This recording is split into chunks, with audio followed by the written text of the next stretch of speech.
You know, the chosen one, Barack Hussein Obama? Yeah, I'm going to attach a link. It's on BizPack. I'm pretty much going to read what's in the link because there ain't a whole lot. But I want you to look at the link because you'll see the chosen one. He's got his hand over his heart. You know, the hand over the heart trick? Yeah, and what this says is that you might have seen this. I think it was mentioned more than once. But he said, quote, "For many of us, this Memorial Day is especially meaningful. It is the first time since the war in Afghanistan came to an end." You think this guy is like delusional, or maybe he's like, I don't know, there's something missing? Huh? Maybe he's coming off of his crack? I mean, I have no idea.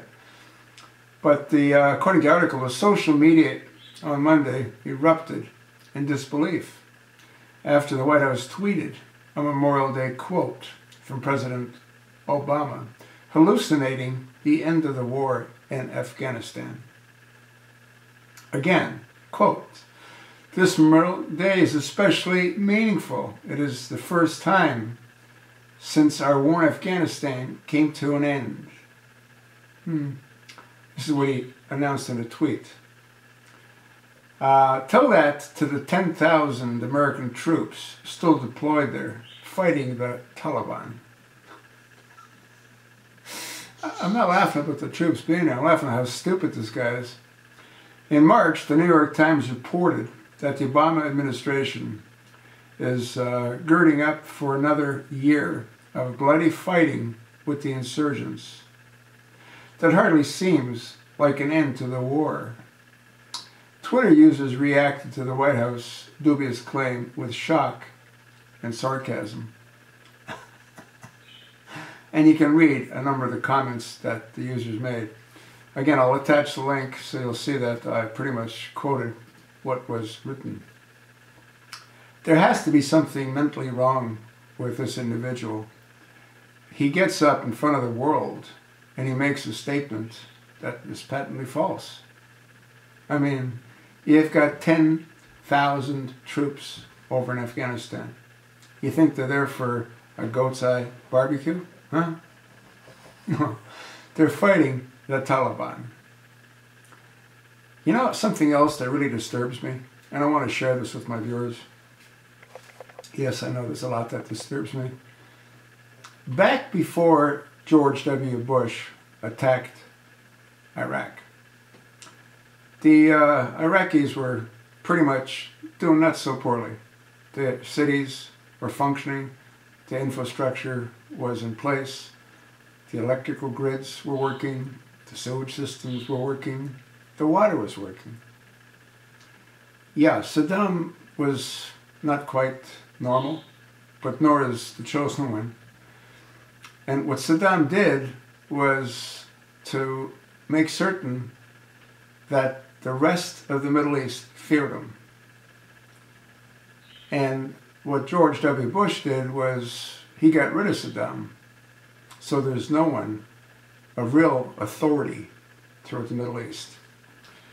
So I heard Josh Ernst say that the people of Iraq have to fight for their own country.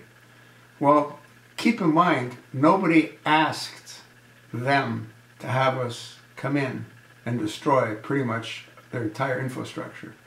You know that shock and awe when we saw the Tomahawks blowing up building after building, blowing up their electrical grid, blowing up their sewage system, blowing up their water supply. They didn't ask us to come in. And then once we went in, we destroyed Saddam's military, which made Iraq no longer the most powerful force in the Middle East. And then we say, you know what? You got to defend yourself. What I heard today being the 28th of May 2015, the administration is going to provide the Iraqis with weapons. Well, so they should. They provided IS with weapons. You know who's really making out on all this? Our arms industry. Yeah, they're doing big time. So is our bullet manufacturing, which again would fall into the arms industry. Anybody ever ask this administration what happened to those billions of rounds of hollow point ammunition? You sort of wonder why a senator or a congressman hasn't sort of asked that question. But that's a different story. So now what you've got is you've got the administration cutting Iraq loose, telling them they have to defend for themselves after our administration funneled hundreds of thousands, if not millions, of weapons. Many of those weapons were taken from Libya, and they were shipped through Libya from Benghazi, the facility in Benghazi. What do you think those 34 survivors were doing there? Huh? You think they were there for a convention? No, they were shipping weapons. And Obama was shipping weapons for who knows how long through Turkey. Why Turkey? Because the president of Turkey is a nutcase, just like Obama is a nutcase. They're both Muslim Brotherhood Sunni, and they both want the same thing. They want Sharia law. Tayyip Erdogan tried that. Didn't work. He backed off. Unlike Mohammed Morsi, who didn't back off, which is why he's on death row. But that's a different story. So now you've got the administration, again, telling the Iraqis, you're on your own. Yeah, we'll give you weapons. Why not? Again, you've given weapons to the enemies of the Iraqi people. You think that's sort of a fair deal? You go into a country, you destroy their infrastructure, you destroy their army, they can't protect their citizens, they can't protect themselves. You fight a war for 13 years with your hands behind your back ever since that jackass stole the Oval Office, giving the soldiers rules of engagement. You have to be shot at twice before you can shoot back. And you have to make certain that whoever you shoot has a weapon. If you don't, they prosecute you. No different than Marilyn Mosby in Baltimore, prosecuting the police for doing their job. But that's also a different story. Baltimore is going to go up in flames. It's just a matter of time. I keep regressing to all these different points, and that's because there's so much to talk about. Folks, we have no business cutting the Iraqis loose. They didn't ask for us to do what our administration did. And we're allowing their citizenry to be slaughtered because they don't have a military that can protect them, because we destroyed Saddam Hussein's military, which happened to be the most powerful military throughout the Middle East before George Bush's shock and awe.